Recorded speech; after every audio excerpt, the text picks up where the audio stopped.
Assalamualaikum warahmatullahi wabarakatuh. Alhamdulillah wassalatu wassalamu ala ibni abdillah ma ba'du. Para sahabat bisikan dari langit yang dirahmati oleh Allah Subhanahu wa taala dimanapun kalian berada, semoga tetap diberikan limpahan rahmat oleh Allah Subhanahu wa taala.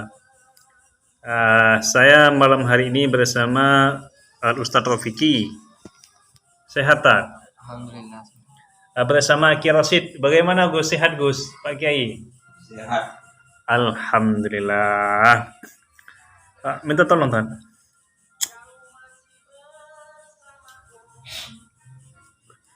Melihat perkembangan Indonesia saat ini, kita bertemu dengan orang hebat, dengan dua orang hebat yang tetap konsisten pada hari ini mengajar anak-anak untuk bisa baca Al-Quran, untuk bisa mengetahui ilmu-ilmu keislaman.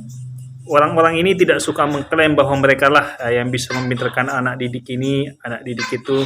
Hanya saja mereka melakukan pengabdian terhadap Islam itu sendiri demi memperjuangkan agama Allah yang dibawa oleh Nabi Muhammad Rasulullah SAW. Sudah lama ngajar di sini Ustaz? Alhamdulillah udah lama. Sudah lama ya. Udah lama. Walaupun dengan gaji yang pas-pasan ya, tapi tetap li'ila kalimatillah, tanpa mengaku-ngaku bahwa beliau yang memajukan si A, si B, karena memang ikhlas itu kan kalau di dalam kitab At-Ta'rifat yang ditulis oleh Abdullah Al-Jurjani itu kan adalah tasfiyatul qalbi min riya katanya. Kalau dalam tulisannya Abdullah Al-Jurjani. Banyak situasi yang terjadi pada saat ini, banyak klaim-klaim sepihak yang klaimnya sana sini tapi tidak ada bukti-bukti nyata bahwa dia mengharumkan agama Islam dan membanggakan umat Islam itu sendiri.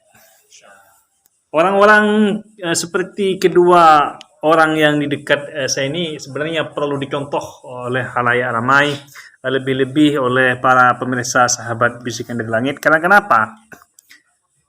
Kita kalau mengingat sejarah Rasulullah SAW itu tidak berbisnis di dalam menjalankan praktek-praktek keagamaan, dalam menjalankan perjuangan keagamaan. Bahkan Siti Khadijah radhiyallahu taala anhu itu istri pertama Nabi Muhammad SAW itu melakukan niaga dengan Tuhan, melakukan kebaikan-kebaikan demi Tuhan, demi agama Tuhan Allah Subhanahu wa taala itu sendiri, sampai di dalam suatu riwayat itu diceritakan bahwa harta bendanya itu sampai habis untuk memperjuangkan agama Allah Subhanahu wa taala yang dibawa oleh Nabi Muhammad sallallahu alaihi wasallam ini. Bukan kita ini berbisnis mengatasnamakan agama. Sekarang ada oknum itu punya hutang pun malah jamaahnya yang disuruh bayar. Itu kan bahaya mengatasnamakan Islam tapi justru merusak citra Islam itu sendiri. Siapa itu? Ya ada oknum-oknum yang mengkhususkan dirinya sebagai cucu dari Nabi Muhammad sallallahu alaihi wasallam. Sedangkan cucu Nabi Muhammad sallallahu alaihi wasallam itu yang asli ya, bukan tidak ada cucu Nabi Muhammad sallallahu alaihi wasallam yang asli. Dia itu tidak akan meminta-minta. Wa yutahhirukum tathira katanya. Karena Bani Hashim itu kan dilarang menerima zakat, apalagi meminta zakat. Tidak boleh itu. Itu dalam suatu riwayat yang sahih. Saya banyak membuat channel-channel video seperti ini agar bagaimana ada kesamaan, ada equality before of the God, bahwa semua manusia itu sama di depan Tuhan. Inna akramakum indallahi atqakum, bahwa sebaik-baiknya manusia itu adalah orang yang kadar ketakwanya lebih banyak pada Allah Subhanahu wa taala. Kalau dalam bahasa hukumnya itu before of the law, bahwa semua manusia itu sama di mata hukum.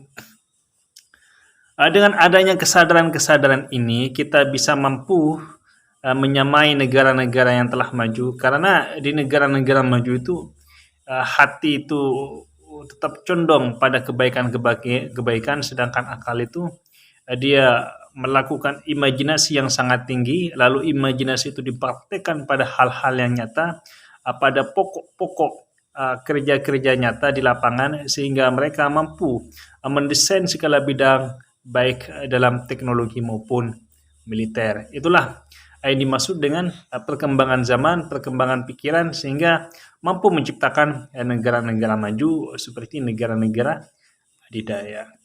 Lah, kita ini kan belum bisa seperti itu karena kita ini sama, kita ini 11-12 dengan orang-orang Hindu di India itu. Terlalu mengkultuskan orang-orang, lalu didewa-dewakan, bahkan dibuatkan patung-patung. Itu kan sama halnya mencederai diri kita sendiri sebagai manusia atau makhluk yang merdeka.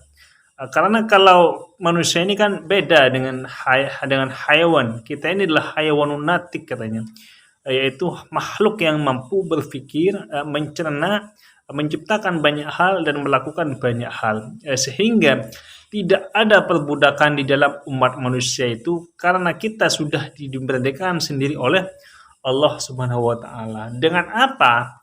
Kita sudah mengambil amanah yang mana gunung-gunung itu tidak mampu mengemban amanah itu, langit juga tidak mampu mengemban amanah itu, hanyalah manusialah yang mampu mengemban amanah dari Tuhan untuk mengelola bumi. Inna aradnal amanata samawati wal ardi wal jibala fa'abainaha ayyahmilaha wa ashfaqnaha wa hamalhal insan katanya.